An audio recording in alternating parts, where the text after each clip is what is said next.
और इस वक्त आपको बता दें, पंचायती राज दिवस पर प्रधानमंत्री नरेंद्र मोदी अपनी बात सामने रख रहे हैं कि भारत गांवों में बसता है। उन गांवों के विकास की तरफ हम कैसे आगे बढ़ें,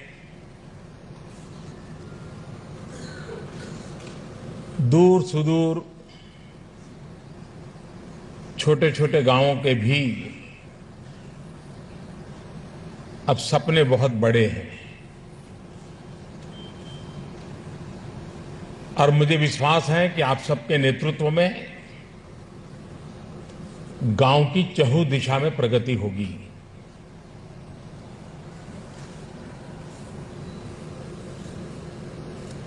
मैं नहीं मानता हूं कि अब जैसा अभी हमारे चौधरी साहब बता रहे थे कि पहले से 3 गुना बजट होने वाला है आपका, और तुरंत तालियां बज गई।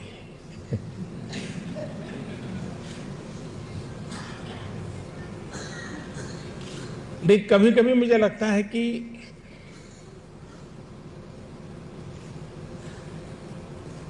हम जो पंचायत में चुन करके आए हैं, कभी सोचा है कि हम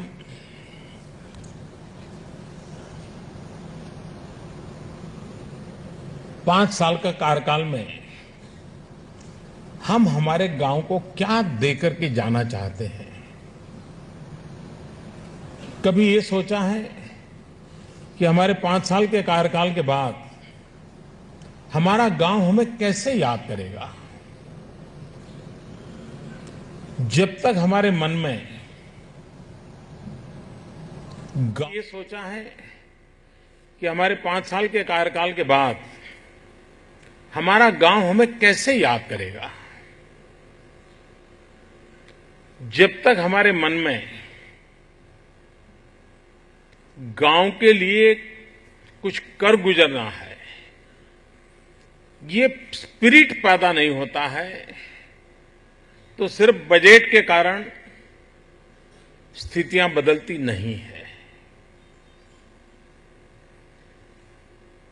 पिछले 60 साल में जितने रुपये आए होंगे उनका सारा टोटल लगा दिया जाए और फिर देखा जाए कि भाई गांव में क्या हुआ, तो लगेगा इतने सारे रुपये गए तो परिणाम क्यों नहीं आया। और इसलिए कभी न कभी पंचायत लेवल पर सोचना चाहिए। कुछ राज्य ऐसे हैं हमारे देश में जहां पर पंचायतें अपना 5 ईयर प्लान बनाती है, पंचवर्षीय योजना बनाती है। 5 साल में इतने काम हम करेंगे और वो गांव के पंचायत के उसमें वो बोर्ड पर लिख करके रखते हैं और उसके कारण एक निश्चित दिशा में काम होता है और गांव कुछ समस्याओं से बाहर आ जाता है। हम भी आदत डालें कि भाई हम 5 साल में हमारे गांव में ये करके जाएंगे। अगर ये हम करते हैं तो आप देखिए कि बदलाव आना शुरू होगा। बजट और लीडरशिप दोनों का कॉम्बिनेशन कैसे परिणाम लाता है। हम जानते हैं कि गांवों में सीसी रोड बनाना ये जैसे एक बहुत बड़ा काम है और बहुत महत्वपूर्ण काम है, इस प्रकार की मानसिकता बनी हुई है। इसके पीछे कारण क्या है वो आप भी जानते हैं, मैं भी जानता हूं। लेकिन कुछ सरपंच ऐसे होते हैं जो सीसी कैमरा, सीसी रोड तो बना देते हैं, सीसी रोड तो बना देते हैं, लेकिन पहले से प्लान करके दोनों किनारों पर बढ़िया पेड़ लगा देते हैं, वृक्षारोपण करते हैं और जैसे ही गांव में एंट्री करते हैं तो ऐसा हरा भरा गांव लगता है। तो वे बजट से तो सीसी रोड बनता है, लेकिन उनकी लीडरशिप क्वालिटी है कि गांव को जोड़ करके रोड बनते ही पौधे लगा देते हैं, वो वृक्ष बन जाते हैं और एकदम से गांव में कोई आता है तो बिल्कुल नजरिया ही बदल जाता है। कुछ दूसरे प्रकार के होते हैं सरपंच, वो क्या करते हैं, और गांव में से कोई धनी व्यक्ति कहीं कमाने गया, बाहर गया, तो उसको कहते हैं ऐसा करो भाई, तुम गांव को गेट लगा दो। तो ये बड़ा पत्थर का 2, 5, 10 लाख रुपया खर्च करके गेट बनवा देते हैं। उसको लगता है कि मैंने गेट बनवा दिया तो बस गांव का काम हो गया। लेकिन दूसरे को यह लगता है नहीं, मैं पैड लगाऊंगा। आप भी सोचिए बैठे बैठे कि सचमुच में जन भागीदारी से जिसने पेड़ लगाए हैं, सीसी रोड एंटर होते ही आधे किलोमीटर तक, 1 किलोमीटर तक हरे भरे वृक्षों की घटा के बीच से गांव जाता है, तो वो दृश्य कैसा होगा। ये है लीडरशिप की क्वालिटी कि हम किन चीजों को प्राधान्य देते हैं, इस पर इस काम का प्रभाव होता है। जिसमें आपको बजट का खर्च नहीं करना है, आपको बजट की चिंता नहीं करनी, जो मिलने वाला है, जैसे बताया गया कम से कम 15 लाख और ज्यादा से ज्यादा 1 करोड़ से भी ज्यादा। लेकिन इसके अतिरिक्त बहुत पैसा गांव में आता है। आंगनवाड़ी चलती है, प्राथमिक स्कूल चलता है, पीएचसी सेंटर चलता है, बहुत सी चीजें चलती है, जिसका खर्चा तो सरकारी राह से अपनी व्यवस्था से आता है, जिसमें आपको कोई लेना देना नहीं होता है। क्या कभी एक सरपंच के नाते, गांव की पंचायत के नाते हमने इन चीजों पर ध्यान केंद्रित किया क्या कि भाई मेरे गांव में एक भी बच्चा ऐसा नहीं होगा कि जिसका टीकाकरण में वो वंचित रह जाए। हम पंचायत के लोग जी जान से जुटेंगे, गांव को जगाएंगे कि भाई टीकाकरण है, चलो बच्चों का हुआ नहीं देखो। अब इसमें कोई पैसे लगते हैं क्या? बजट नहीं लगता है, लीडरशिप लगती है। एक समाज के प्रति कुछ कार्य करने के दायित्व का भाव लगता है। हमारे गांव में स्कूल तो है, टीचर हैं, सरकार बजट खर्च कर रही है। हमने कभी देखा क्या कि भाई हमारे टीचर आते हैं कि नहीं, बच्चे स्कूल जाते हैं कि नहीं, समय पर स्कूल चलता है कि नहीं चलता, बच्चे खेलकूद में हिस्सा लेते हैं कि नहीं लेते, बच्चे लाइब्रेरी का उपयोग करते हैं कि नहीं करते, कंप्यूटर दिया है तो कंप्यूटर चलता है कि नहीं चलता है। ये हम एक पंचायत के नाते हमारे गांव के बच्चे पढ़ लिख करके आगे बढ़े। आपको बजट नहीं खर्च करना है, न बजट की चिंता करनी है, सिर्फ आपको गांव की चिंता करनी है, आने वाली पीढ़ी की चिंता करनी है। हमारे यहां आशा वर्कर है, आशा वर्कर को कभी पूछा कि आपका काम कैसा चल रहा है, कोई कठिनाई है कि क्या कर रहे हो क्या? हर गांव में भी सरकार है, लेकिन वो बिखरा पड़ा हुआ है। क्या हम एक प्रयास कर सकते हैं क्या कि सप्ताह में एक दिन, 1 घंटे के लिए जितने भी सरकारी व्यक्ति हैं गांव में, उनको बिठाएंगे एक साथ और बैठ करके अपना गांव, अपना विकास, उसके लिए क्या काम कर सकते हैं, बैठ करके चर्चा करेंगे।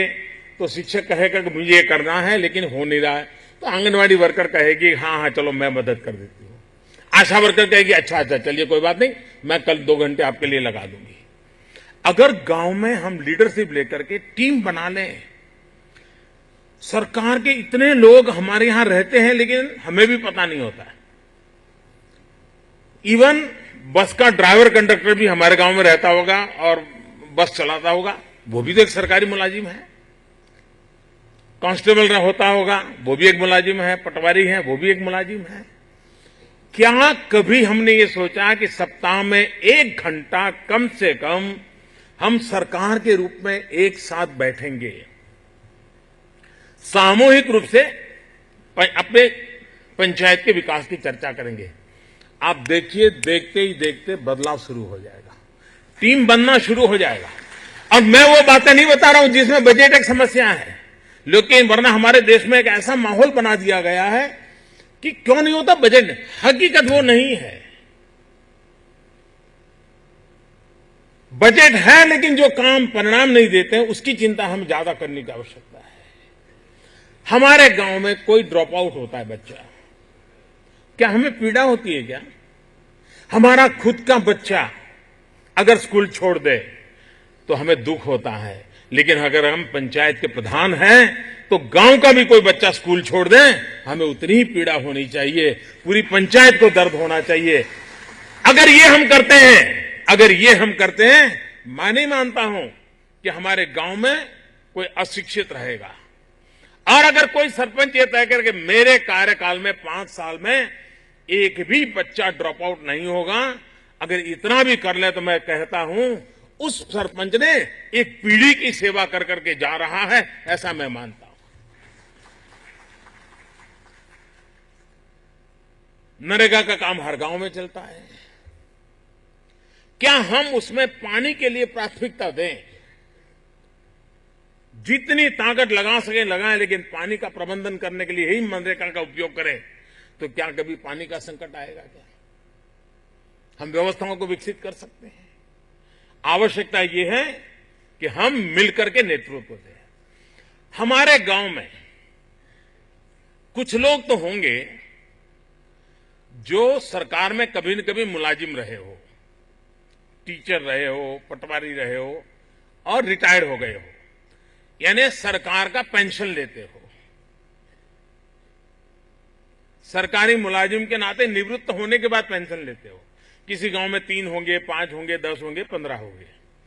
क्या महीने में एक बार इन रिटायर्ड लोगों की मीटिंग कर सकते हैं? उनका अनुभव, क्योंकि वो खाली है, समय है उनके पास। अगर मान लीजिए गांव में 5 रिटायर्ड टीचर है, उनको कहे देखिए भाई अपने गांव में 4 बच्चे ऐसे हैं बहुत बेचारे पीछे रह गए, थोड़ा समय दीजिए ना, इन बच्चों को थोड़ा पढ़ाइए ना।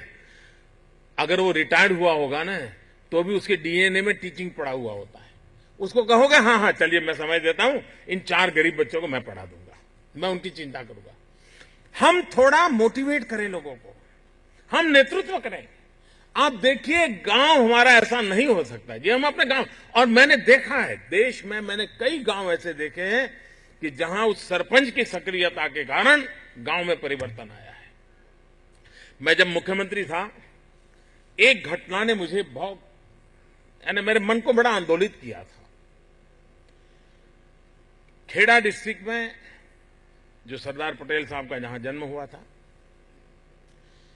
एक गांव के अंदर पंचायत प्रधान के नीचे विमेन रिजर्वेशन था।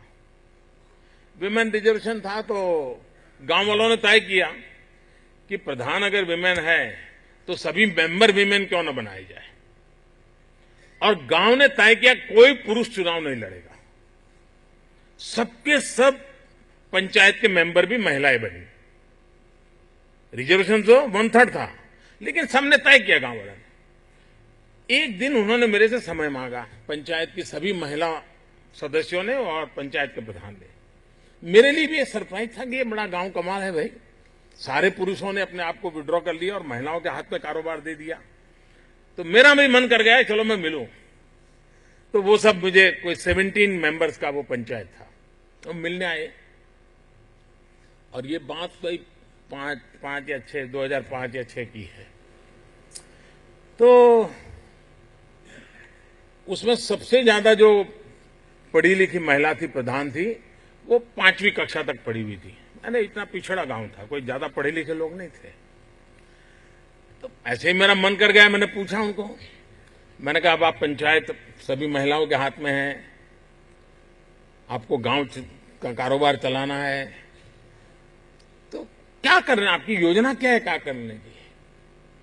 उन्होंने जो जवाब दिया,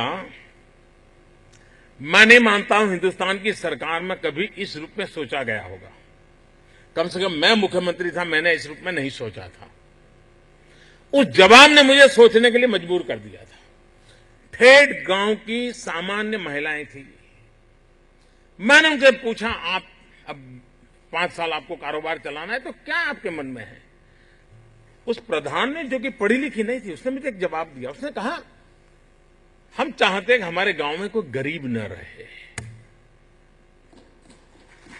अब देखिए क्या कल्पना है जी, क्या कभी हमारे देश में पंचायत ने, नगर पालिका ने, महानगर पालिका ने मिल बैठ के तय किया कि हम हमारे गांव में उस प्रकार की योजनाएं चलाएंगे कि कि गरीब गांव में कोई न रहे, एक बार इतने बड़े लेवल पे काम शुरू हो जाए, कितना बड़ा फर्क पड़ता है।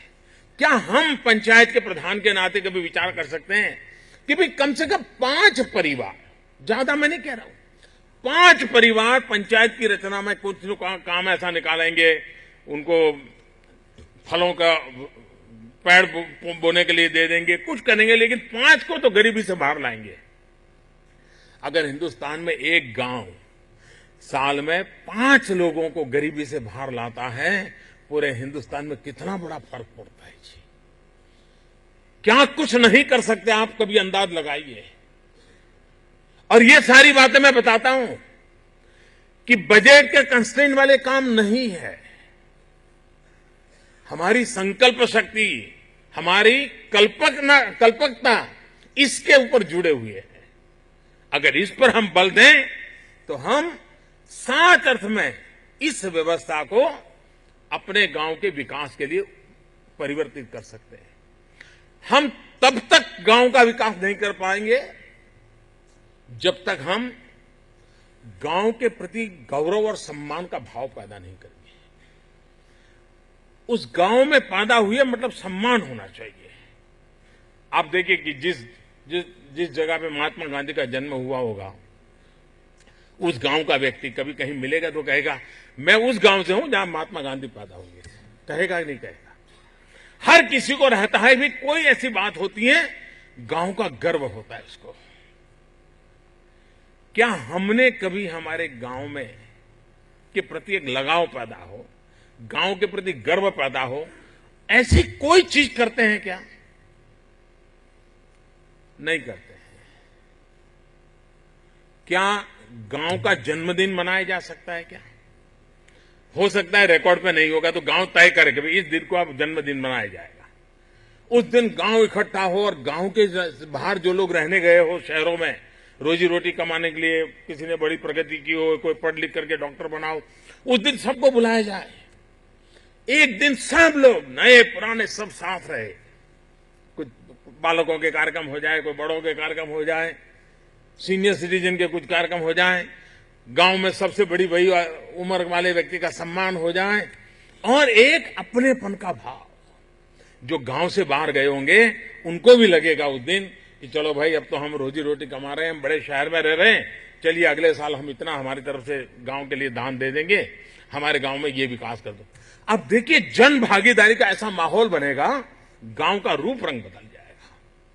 कभी आपने सोचा है हमारी आने वाली पीढ़ी को तैयार करना है? तो मैं कई बार गांव को पूछता हूं, भाई आपके गांव में सबसे वृद्ध ओल्डेस्ट ट्री कौन सा है, कौन सा वृक्ष है जो सबसे बूढ़ा होगा? गांव को पता नहीं है। क्यों? ध्यान ही नहीं है। क्या हम पंचायत के लोग तय कर सकते हैं कि चलो भाई ये सबसे बड़ी आयु का वृक्ष कौन सा दिखता है, ये सबसे बड़ा? स्कूल के बच्चों को ले जाकर देखो भाई अपने गांव का सबसे बड़ी आयु का वृक्ष ये है सबसे बड़ा, वो कि 200 साल उम्र होगी उसकी, 100 साल होगी, 80 साल होगी, जो भी होगा। चलिए भाई उसका भी सम्मान करें, उसका गौरव करें। यही तो है जो गांव के विकास का सबसे बड़ा साक्ष्य है, इज ए विटनेस। हम किस प्रकार से अपने गांव के गौरव को जोड़े, गांव के साथ अपने आप को कैसे लगाव लोगों का पैदा करें, आप देखिए अपने आप बदलाव आना शुरू हो जाएगा। और इसलिए मैं आग्रह करता हूं कि आप नेतृत्व दीजिए, अनेक नई कल्पकताओं के साथ नेतृत्व दीजिए। हमारे देश ने बहुत बड़ा निर्णय किया। मैं कभी कभी पश्चिम के देशों से बातें होती है और जब कहते हैं कि भारत में महिलाओं के लिए पंचायत व्यवस्था में रिजर्वेशन है, तो कईयों को आश्चर्य होता है। हिंदुस्तान में पॉलिटिकल प्रोसेस में, डिसीजन मेकिंग प्रोसेस में महिलाओं को इतना बड़ा अधिकार दिया गया है, ये विश्व के बहुत बड़े बड़े देशों के लिए सरप्राइज होता है। लेकिन कभी कभी हमारे यहां क्या होता है, मैं पहले तो इस सरकार से जुड़ा हुआ नहीं था, मैं संगठन के काम में लगा रहता था, तो देश भर में मेरा भ्रमण होता था, तो लोगों से मिलता था तो थोड़ा परिचय भी करता था। तो एक बार परिचय से किसी ने, मैंने कहा आप कौन है? तो उसने कहा मैं सो एंड सो एसपी हूं। तो मैंने कहा एसपी है और पॉलिटिकल मीटिंग में कैसे आ गए? क्योंकि मैं एसपी है ना, सुपरिटेंडेंट ऑफ पुलिस, ऐसा ही मेरे दिमाग में था। क्योंकि एसपी है पुलिस वाला हो गया, कैसे मीटिंग में आ गए? तो मैंने कहा एसपी नहीं, बोले मैं सरकारी नहीं। तो मैंने कहा क्या है? बोले मैं सरपंच पति हूं।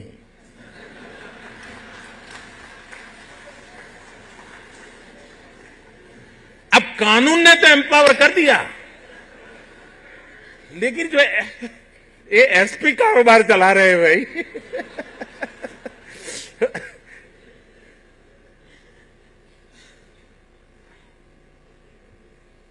है ना, हकीकत है ना।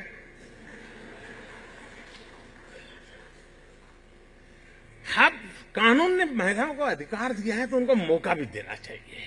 और मैं कहता हूं जी, वो बहुत अच्छा काम करेगी, आप विश्वास कीजिए, बहुत अच्छा काम करेगी। सच्चे अर्थ में गांव में परिवर्तन लगे। अभी आपने छत्तीसगढ़ का भाषण सुना, बिना हाथ में कागज लिए गांव में कहां काम किया है उन्होंने बताया कि नहीं बताया। और पता है उनको कि सरपंच के नाते अपने गांव में कितने प्रकार के काम हैं, किन कामों में ध्यान देना चाहिए, सब चीज का पता है। ये सामर्थ्य है हमारी माताओं बहनों में। और इसलिए ये एसपी वाला जो कल्चर है ना, वो बंद होना चाहिए।